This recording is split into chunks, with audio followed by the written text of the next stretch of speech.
Vitinha qui devrait partir donc en prêt avec option d'achat de 25 millions d'euros au Genoa. À voir les conditions évidemment de cette option d'achat, car pour le moment nous n'avons pas les détails. Pour le moment, je pense que c'est des conditions qui vont sûrement venir tellement tout le monde a envie de savoir quelles sont ces conditions-là justement qui vont permettre de déclencher ou pas l'activation de cette option d'achat. Ristourne à côté de 3 millions d'euros pour Malinowski et on le vend du coup 7 millions d'euros au lieu de l'option d'achat qui était levable à 10 millions d'euros par le Genoa d'ici la fin de la saison. Donc voilà où on en est ce soir avec ce double transfert en fait. Et ben, la question que je vous pose tout de suite, vous allez la voir à l'écran, elle est toute simple évidemment, elle tombe sous le sens.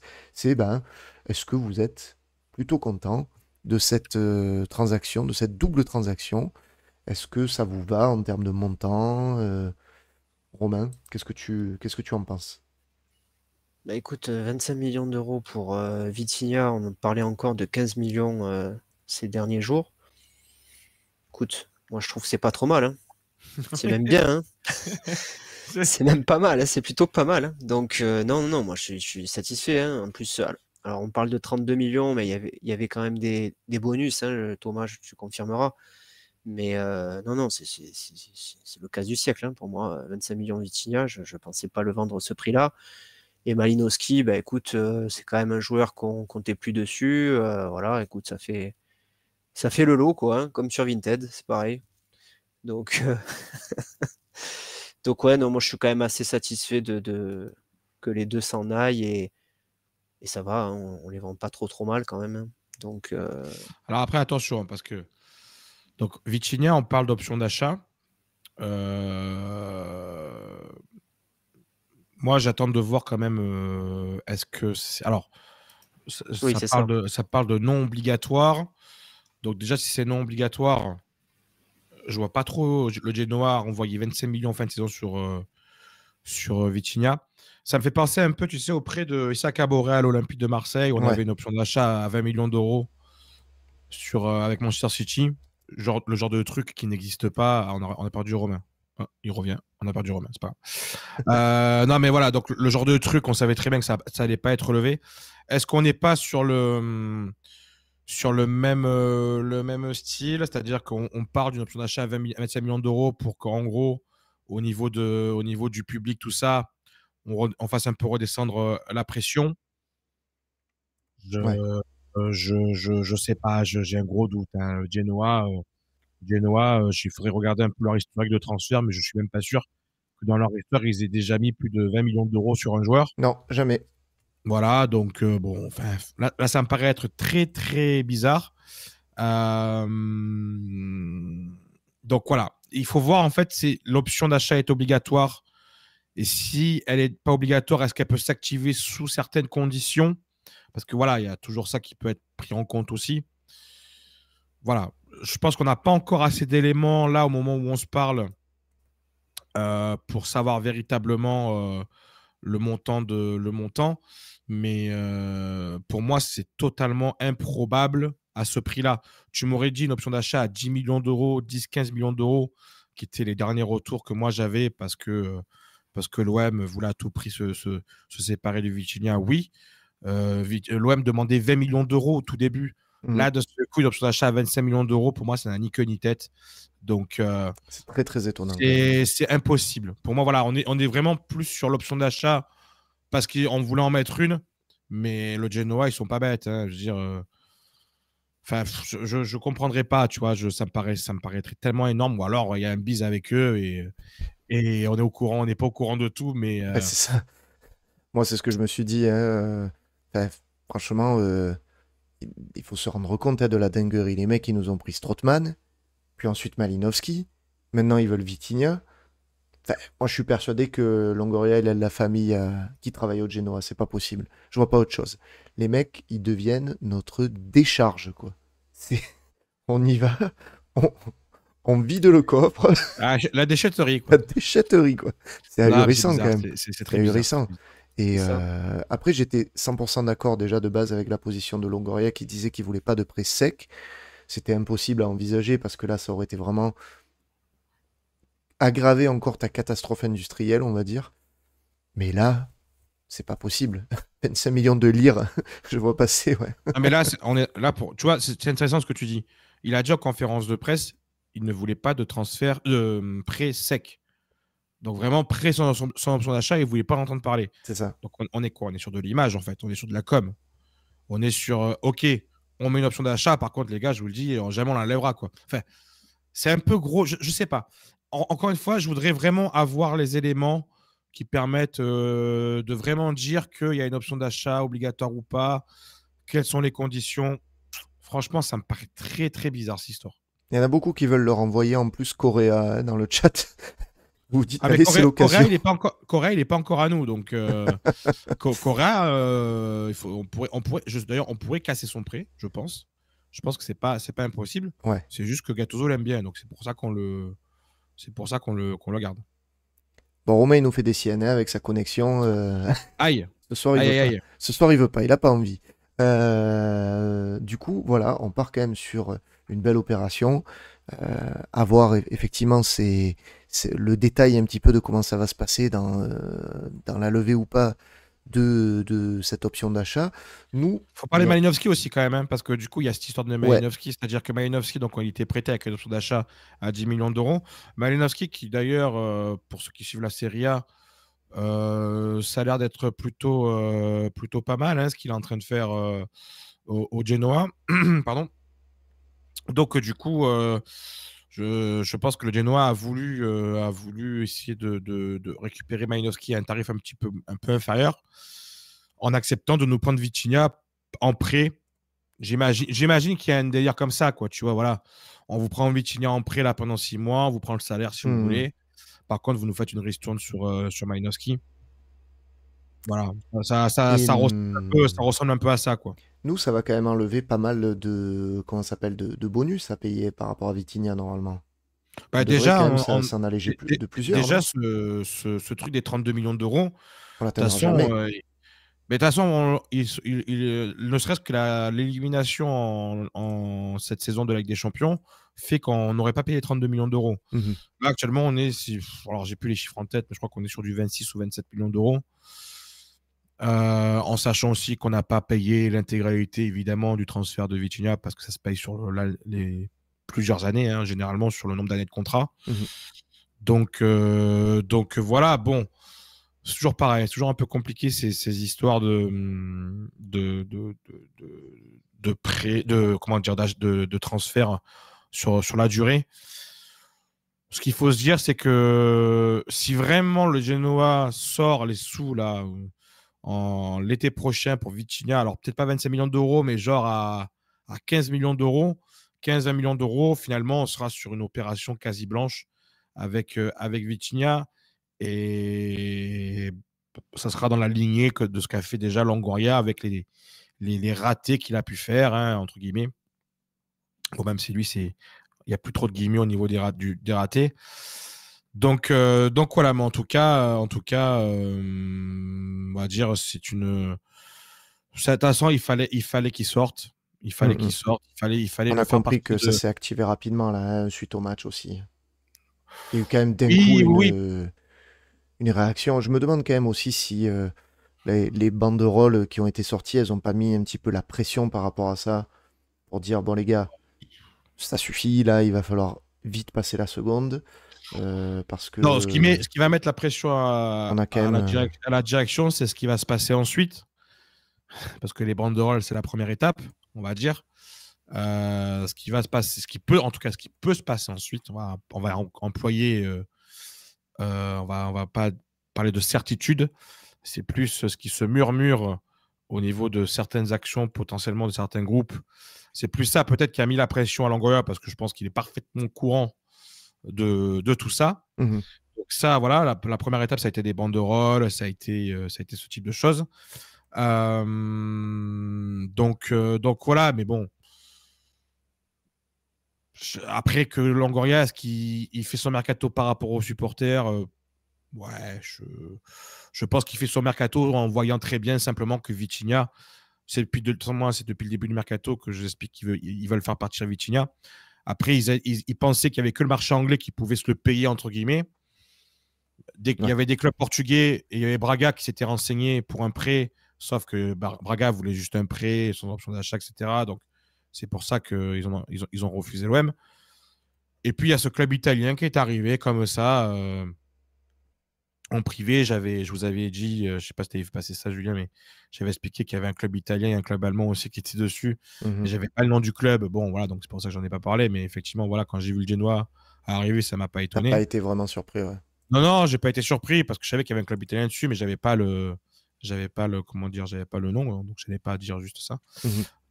Donc voilà, bon, on verra. Après, le championnat italien, ça peut un peu plus se convenir aussi, peut-être à Vitinha. Complètement. Si on rentre un peu dans le détail, une équipe voilà, où il y a moins de pression, ça peut lui convenir. Hein. Il peut faire des choses intéressantes. Hein. Ça peut être pas mal. Ça peut être pas mal pour lui, c'est clair, franchement, ça peut être sympa. Donc voilà, hein, c'est confirmé aussi par Fabrizio Romano, hein, qui a confirmé le deal avec une jolie photo de votre attaquant désormais favori et qui fera partie, je pense, des légendes, hein, de l'Olympique de Marseille. Quand on cite les flops attaquants et compagnie, Je pense qu'on pourra se faire un top, il va être bien placé. Hein. un top 3 ou un top 5 des pires attaquants de l'Olympique de Marseille, en tout cas des plus gros flops, et on verra. On verra Ouais. où on le met. Il risque, mal, ouais. il risque de se positionner quand même. Hein. Parce qu'on peut pas le décorréler du montant qu'on a investi dessus aussi. C'est ça le problème.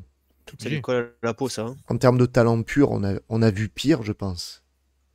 Mais tu peux pas enlever cette étiquette des 25, 27, 30 millions, ce que l'on veut, mais voilà, cher, on va dire. Et Indélébile. indélébile, exactement.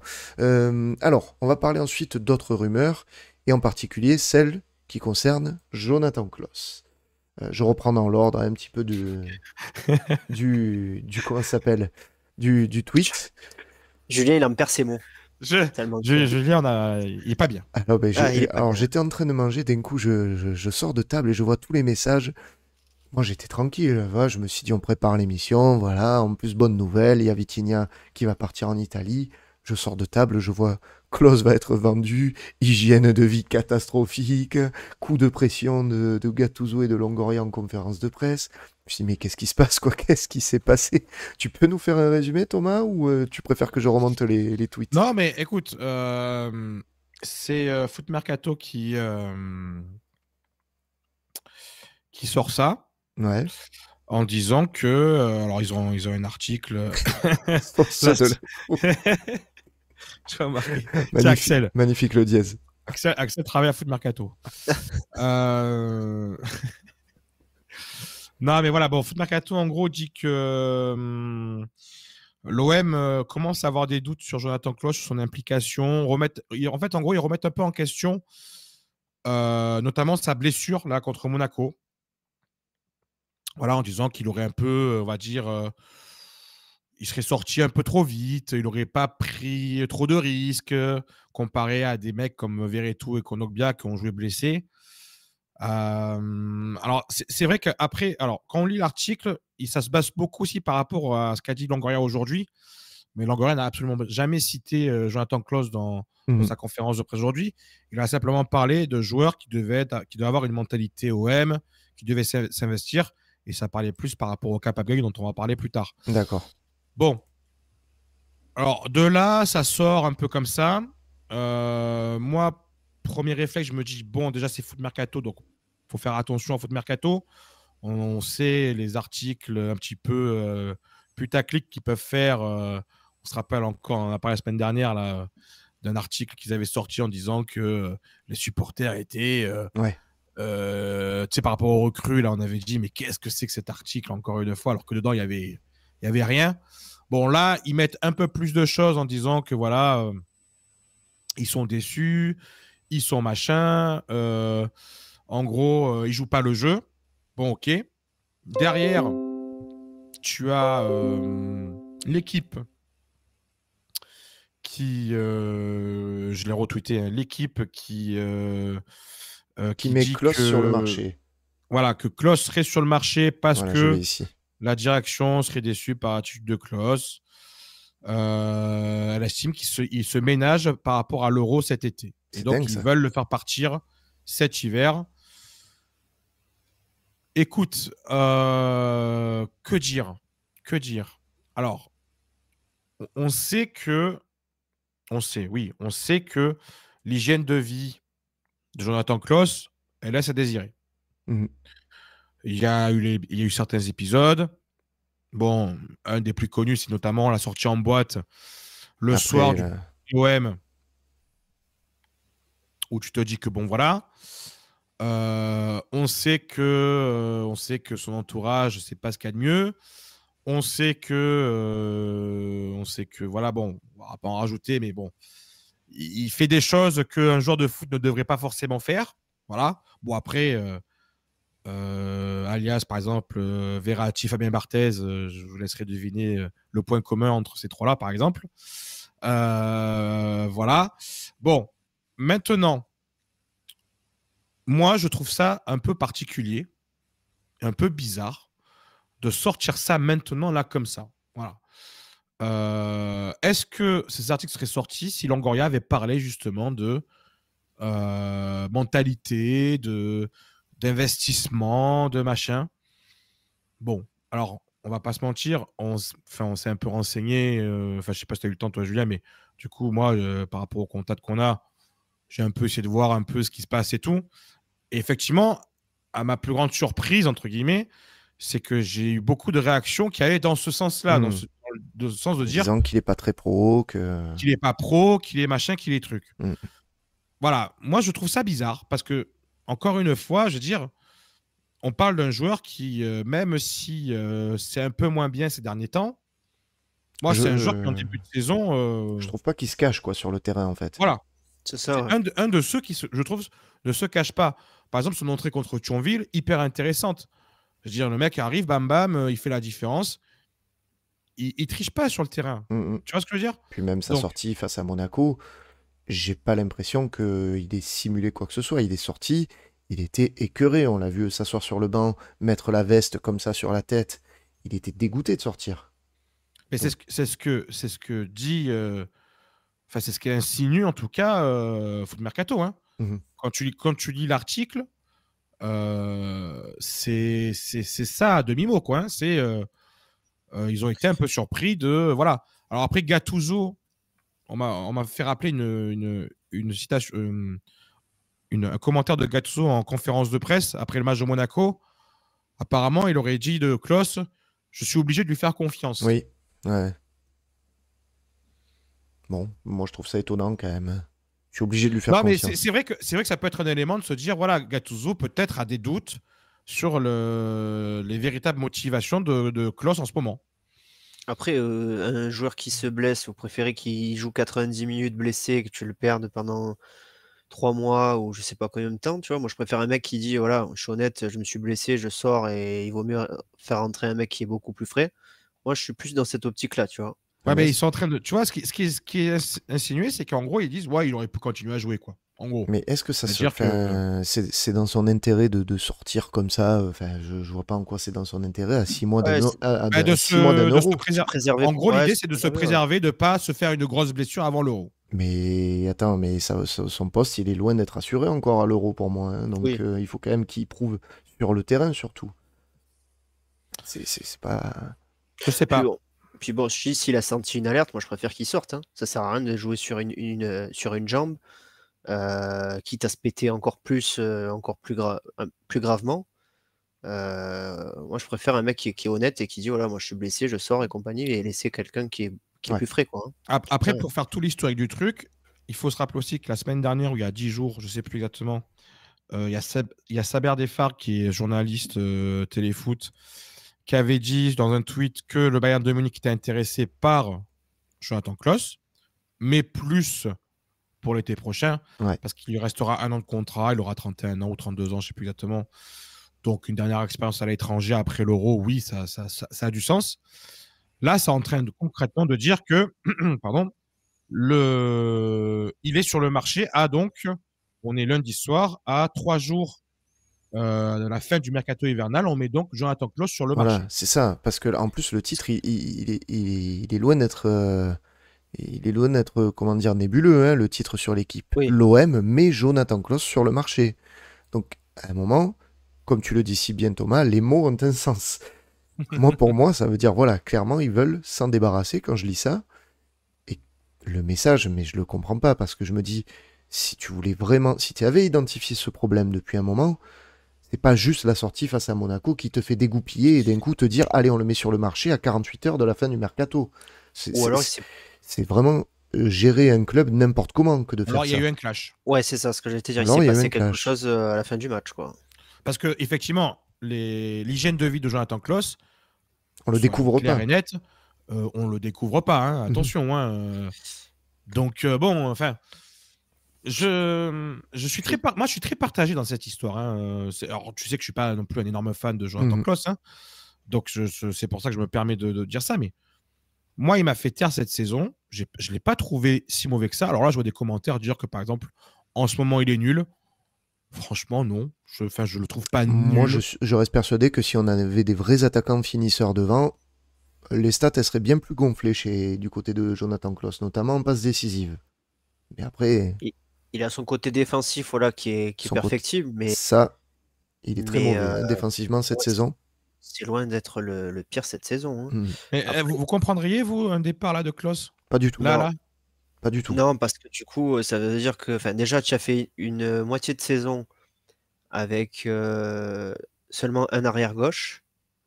Et là, du coup, ça veut dire que tu vas te faire la deuxième partie de saison avec seulement un arrière droit. Alors, après, je Tu vois pense quand même. Alors attends, je pense quand même que si on le vend, c'est que derrière, on a quand même un plan de secours. Je veux dire, derrière, je sais pas. on embraye sur un latéral droit. Et d'ailleurs, c'est le dernier tweet que j'ai retweeté Ouais.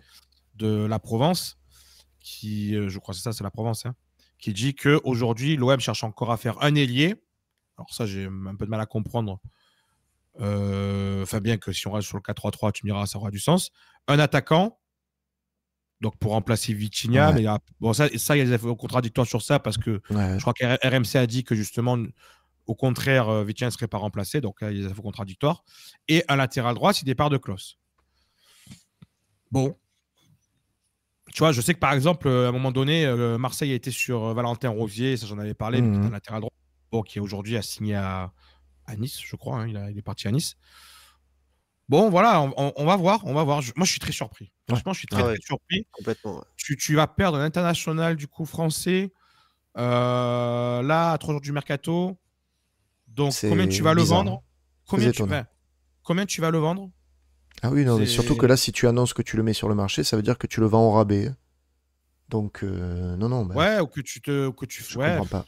Je comprends pas. Avec une blessure, en plus, il est blessé, donc oui, forcément, ouais, c'est ça.